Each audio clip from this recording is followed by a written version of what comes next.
আজকের থেকে গাড়ি রেজিস্ট্রেশন এবার বন্ধ করতে হবে, বন্ধ না করা হয় তাহলে বৃহত্তর আন্দোলন দেবো সারা জীবন।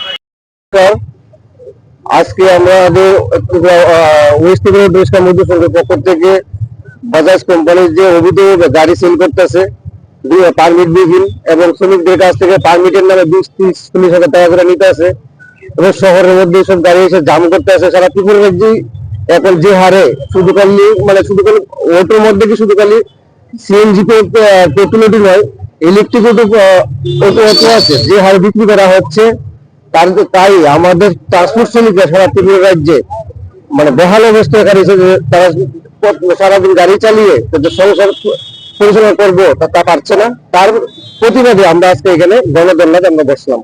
পরিবহন দপ্তরে গেছেন সেটা নিয়ে বা সরকারের নিকট? পরিবহন দপ্তরের কাছে আমরা অনেকবার আমরা চিঠি দিয়েছি।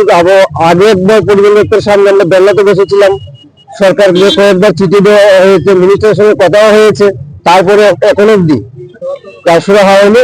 আর কিছুদিন পরেই আজকের থেকে অক্টোবর মাসের আগে একবার ইলেকট্রিক অটো যেটা গভর্নমেন্ট নোটিফিকেশন করা হয়েছিল যে আগরতলা শহরে অটো সেল করবে না, রেজিস্ট্রেশন দেওয়া হবে না, যারা আগরতলা শহরে যারা বসবাস করে তাদেরকে হবে না। তারপর দেখা যাচ্ছে কি সরকারের আইন ভেঙে কোম্পানি 90টার উপরে গাড়ি বিক্রি করে নিয়েছে। তারপরে সরকার যখন আমরা সবাই জানতে পারলাম বা শ্রমিকরা যারা গাড়ি কিনে নিয়েছে তারা শ্রমিকরা এসে আমাদের কাছে বারবার এসে জানাচ্ছে, তখন আমরা গিয়েছিলাম কোম্পানিকে কাছে জিজ্ঞেস করলাম, সরকারের কাছে জিজ্ঞেস করলাম, করার পর তড়িঘড়ি তারা তাদেরকে রেজিস্ট্রেশন করে দিল। তো সরকারের নিয়ম মেনে তাই নোটিফিকেশনের যে আইনকান বানানো হয়েছে তা ভেঙে আবার তাদেরকে করে দেওয়া হলো। আবার দেখা যাচ্ছে কি এখন দেখা যাচ্ছে কি 400-র উপরে প্রায় আমার কাছে 400 আছে, 400-র উপরে যে গাড়ি এখন যদি তারা বিক্রি করে নিচ্ছে বাজাজ কোম্পানি, তাও কি আবার প্রত্যেকটা শ্রমিকের দিকে টাকা নিচ্ছে, 20,000, 30,000, 40,000 টাকাও নিচ্ছে পারমিট। আগে দেখতাম যে দপ্তরের থেকে পারমিট বেরোতো, বেরোনোর পরে যারা পারমিট পাইতো তারা গিয়ে এসে শোরুমের থেকে তারা গাড়ি কিনতো। এখন দেখা যাচ্ছে কি শোরুমের মধ্যে গিয়ে শোরুমের মালিকে টাকা নিয়ে এসে পারমিট নেয়, পারমিট প্রদান করে গাড়ি সেল করে, এরকম ধরনের এখন চলছে।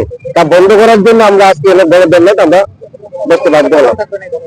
আমরা 4টা অবধি আমাদের ধর্না চলবে।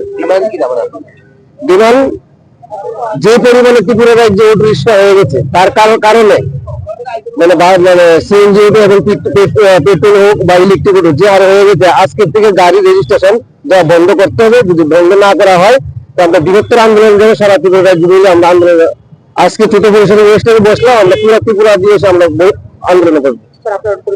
আমার নাম অসীম দত্ত, ভারতীয় প্রাইভেট ট্রান্সপোর্ট মহাসংঘের নর্থ ইস্ট প্রভারী।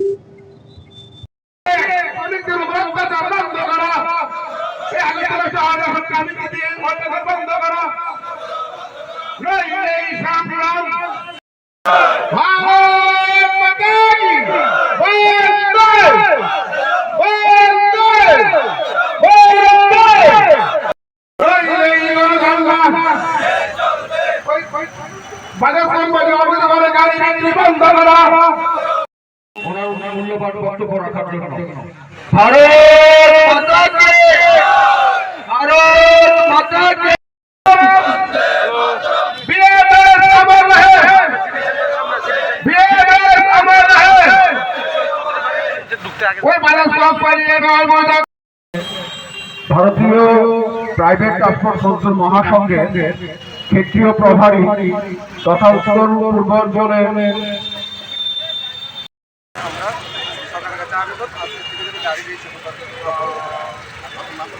আমার নাম অসীম দত্ত, ভারতীয় প্রাইভেট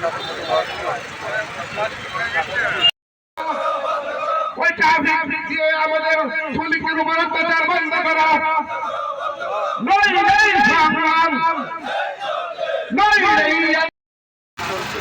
বন্ধ করার জন্য আমরা আজকে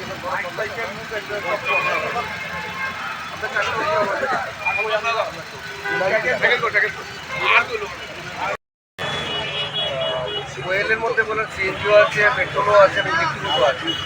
সেই গাড়িগুলো যদি আজকে রেজিস্ট্রেশন না দেওয়া হয়, কিছু গাড়ির যে গাড়ি আছে